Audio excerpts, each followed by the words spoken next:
Welcome to another episode of Wine Vault TV. Try that again. Sorry. Partly because of me and partly because of you. Yeah. I was going to say Wine Library TV. Which would have been quite amusing. And I'm not so sure I haven't said it on the others. No, you haven't. So, you'll see when I'm zooming Yeah. back. Welcome to another episode of Wine Vault TV. I'm your host Jayson Bryant, and today we're going to do two wines. These are both from Marlborough again, and the Grove Mill 06 Pinot Gris from Waihope Valley, and also the Walnut Block Pinot Noir.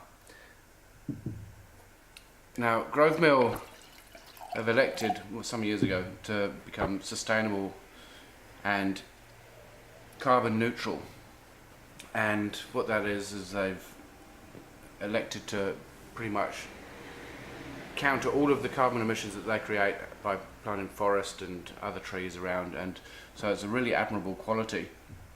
And the little frog, part of their logo, is from when it used to be wetland around that area, and that was an indigenous frog, and so that's the resemblance for the frog on the label, because it's quite unusual.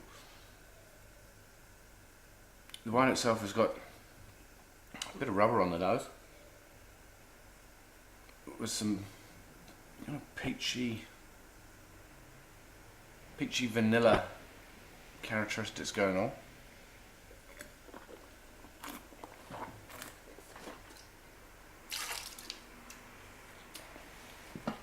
It's made in a medium style. There's quite a lot of residual sugar there. Not overly so, but it is still quite a sweet wine. What that's done is it's really kind of brought the concentration of the fruit together, although it lacks a bit of acid at the end. And it drops away fairly quickly as well.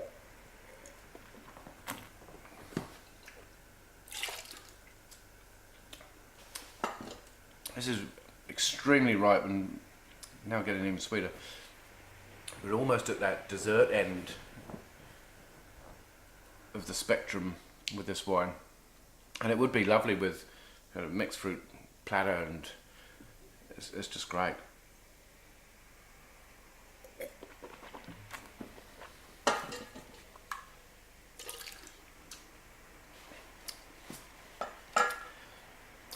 It's not bad for Pinot Gris from New Zealand, especially Marlborough, where they tend to kind of get a very large crop. And this is an 06, and so there's a little bit of bottle aging now that we're kind of 3 years down the track. And so it's still holding up pretty well. And so overall I'm going to give that 85 points, which I think is fairly generous. The next wine is what I really like, their Sauvignons. And the reason why it's called Walnut Block is because back when the first stamp was being produced, there was a big walnut tree, and it sits right in the middle of their vineyard, and it's on Walnut Lane, or Blix Lane, and the block of parcel of land is Walnut Block, and so that's where they get the name from. And this is different altogether. It's quite a deep, dark crimson colour, but you get this very rich, intense, spicy fruit on the nose.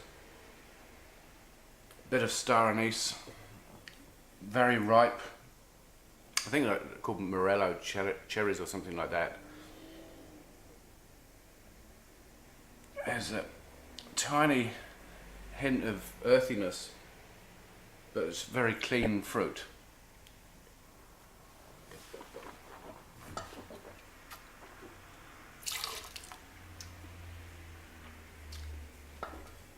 And it's very rich and concentrated in the mouth,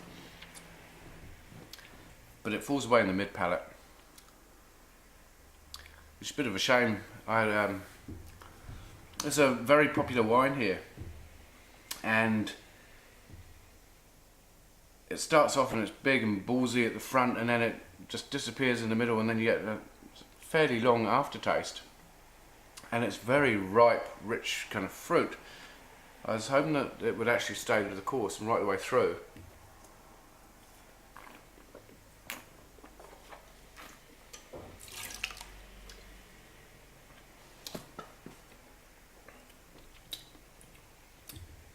Now it gets a bit hot with it's fairly high alcohol,